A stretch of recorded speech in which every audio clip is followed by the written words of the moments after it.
Bocah laki-laki ini akan berubah menjadi manusia berotot super kuat saat bersemangat. Namun ibunya berbohong dan mengatakan kalau dia adalah manusia terlemah di dunia. Ibunya hanya mengizinkan Jili bermain dengan bonekanya. Tapi tak disangka, di hari pertama sekolahnya, dia diincar oleh seorang gadis berandal. Gadis itu mengancam Jili untuk segera menyerahkan boneka Min-A yang ada di sakunya. Tapi bagaimana mungkin Jili menyerahkan hadiah dari ibunya? Dengan marah, Jili berkata, "Min-A adalah teman hidupku. Tidak seorang pun bisa merebutnya dariku." Tingkah Jili membuat si berandal bingung. Akhirnya, Jili dibawa ke toilet perempuan. Jili dipaksa berbaring di lantai dengan posisi yang aneh. Si berandal mengancam Jili agar tidak memberikan nama yang sama dengannya pada bonekanya. Tapi Jili yang polos mengira si berandal iri pada Min-A. Namun, perkataan si berandal menyadarkan Jili. Melihat alis dan gaya rambut si berandal, Jili baru sadar kalau si berandal adalah seorang perempuan. Merasa terhina, Min-A, boneka, menamparkan. Jili meninju si berandal hingga mulutnya miring. Tapi sedetik kemudian, Min-A tertegun. Kacamata yang terlepas menghancurkan lantai. Saat dia meragukan kekuatan lawannya, Jili menutupi wajahnya dan berterima kasih. Dia bersyukur tangan Min-A tidak patah karena memukulnya. Perkataan itu membuat si berandal marah. Dia adalah peringkat kedua di kelas 1. Dia diejek oleh bocah lemah.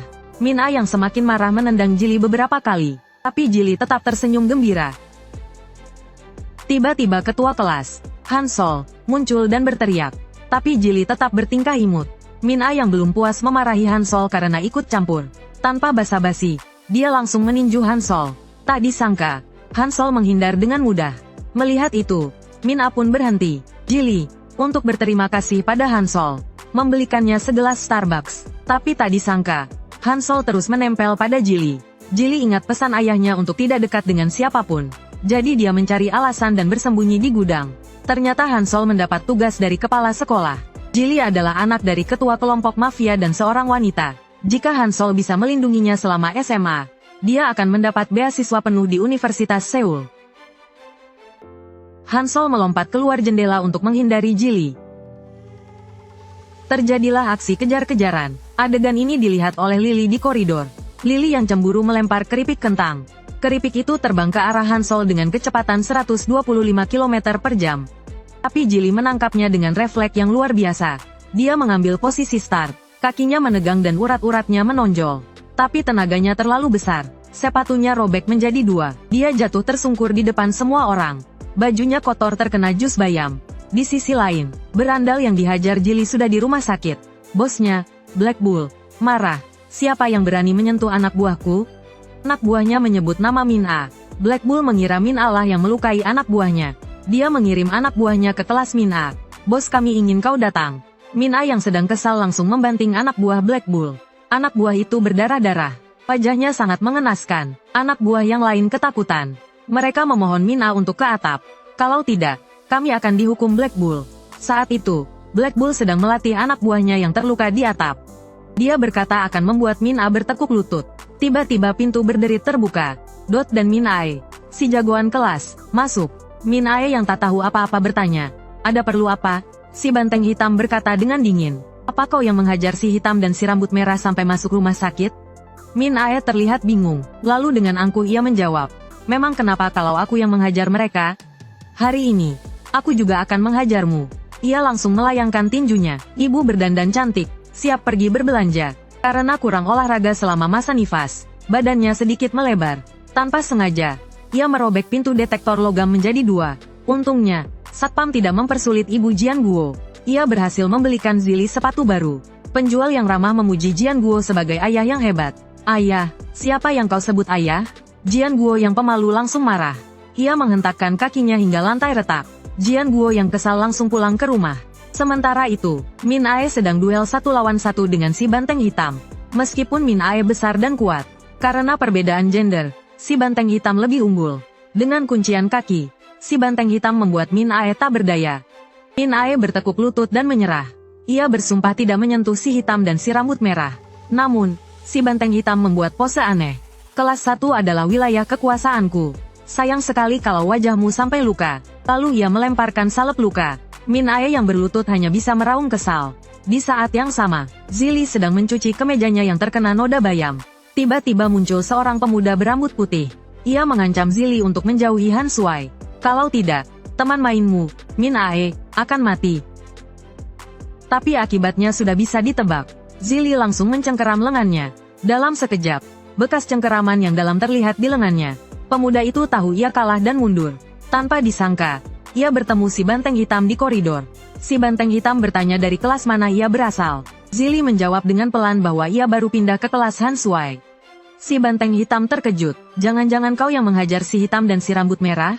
Saat si banteng hitam hendak menyerang, si rambut merah berkata bahwa ia belum pernah melihat Zili. Si banteng hitam menyadari kesalahannya. Ia mengelus kepala Zili dengan ramah. Akulah penguasa kelas 1. Lain kali kalau bertemu aku, jangan lupa memberi hormat. Melihat pria aneh itu, Zili ketakutan dan langsung lari pulang. Ibunya sudah menunggunya di sofa. Ia bertanya bagaimana hari pertama Zili di sekolah. Zili menjawab bahwa teman-teman sekelasnya ramah dan ia senang bersekolah.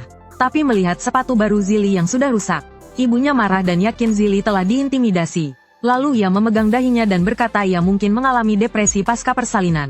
Ia memberikan sepatu baru yang ia beli untuk Zili. Namun, naluri keibuannya membuatnya khawatir. Hari kedua Zili di SMA pun dimulai. Pagi hari berjalan dengan tenang. Namun saat makan siang bersama Han Shuai, tiba-tiba seseorang menyiram mereka dengan kuah kari. Ternyata itu adalah anak buah si banteng hitam yang dihajar Min Ae. Melihat mereka yang galak, Zili hanya bisa diam. Tapi pemuda berambut coklat itu tidak berhenti. Ia sengaja menabrak Zili di tikungan. Tak disangka, dia malah terjatuh. Si rambut coklat bingung dan tak tahu harus berbuat apa. Khawatir dia terluka, Chili segera menghampirinya untuk membantu. Tapi tak disangka, si rambut coklat langsung mengaku lehernya sakit karena terbentur. Dan langsung memeras Chili 300.000. Sepertinya itu belum cukup untuk melampiaskan amarahnya. Dia langsung meninju wajah Chili dengan keras. Meskipun begitu, Chili tidak marah. Sambil menangis dia berkata, "Kamu pasti tidak sengaja memukulku, kan?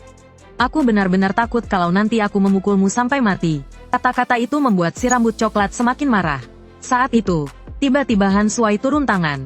Han Shuai menghujani si rambut coklat dengan beberapa pukulan.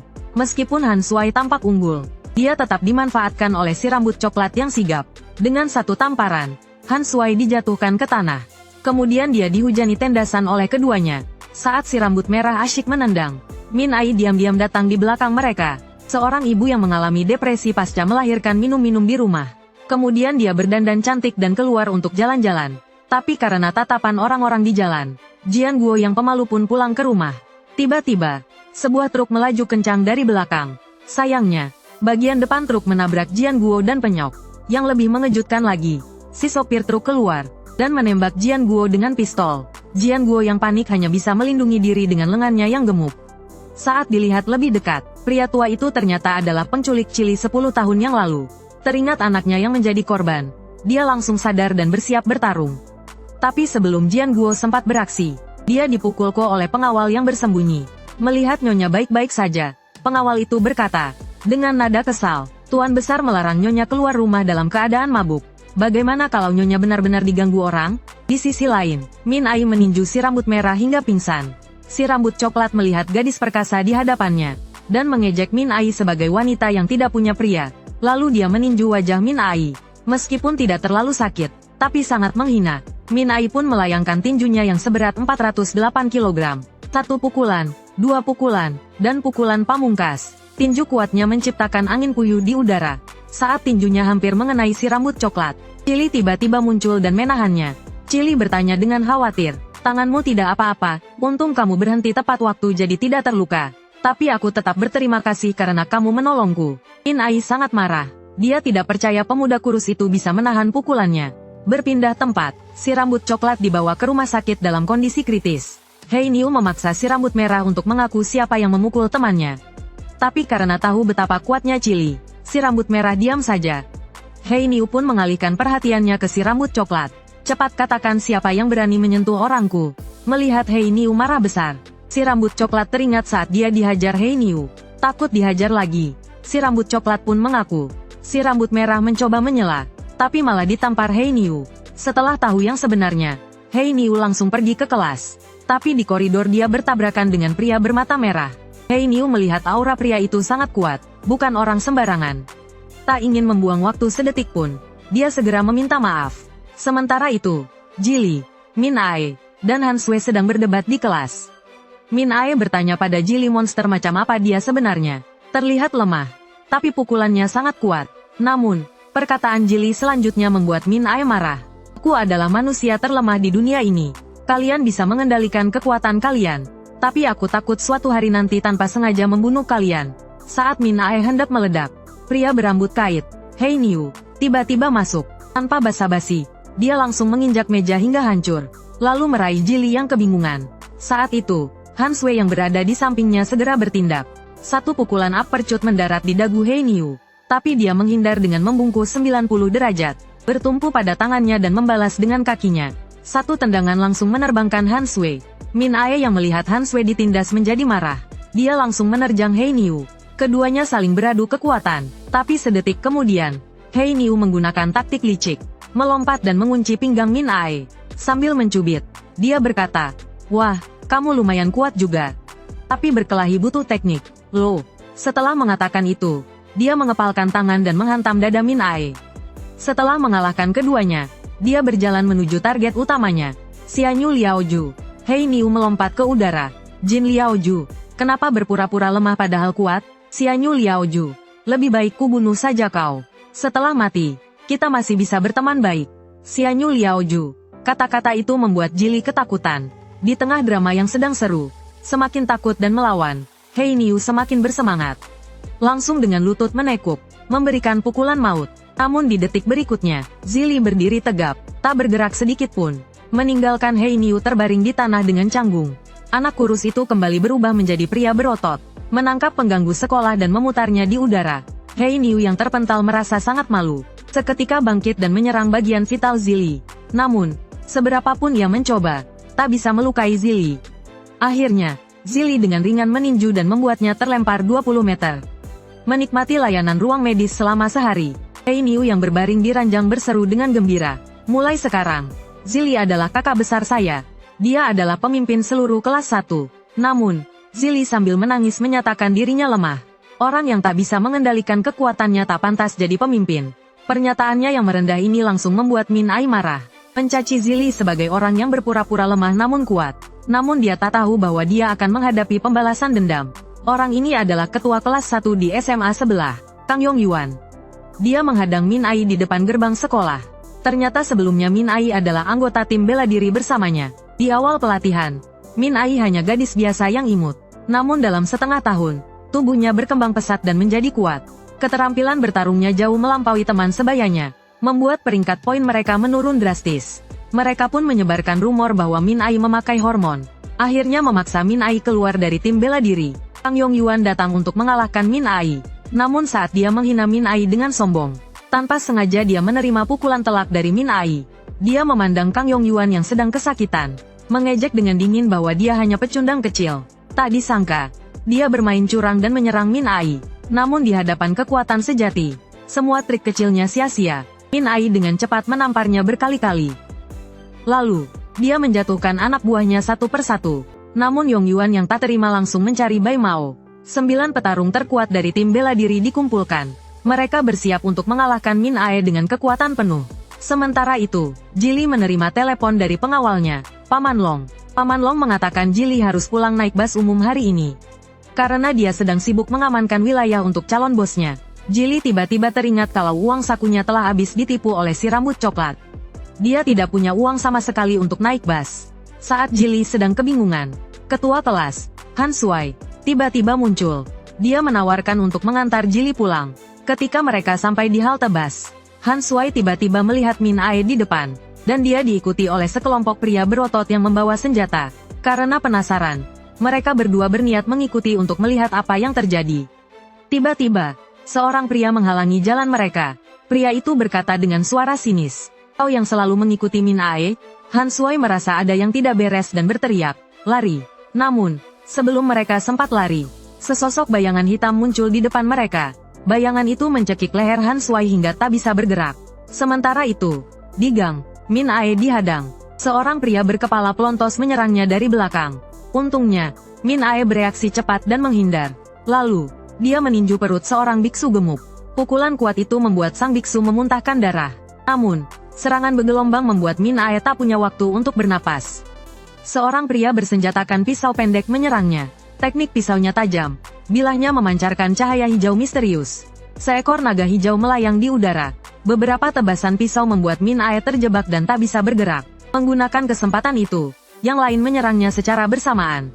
Namun, dia kewalahan. Min Ae yang kelelahan akhirnya kalah. Yongwon muncul sambil membawa tongkat besi.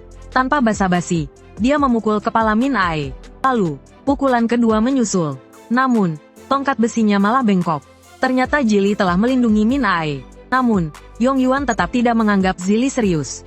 Dengan suara dingin, ia mengatakan bahwa Zili hanya seorang kurus berkacamata.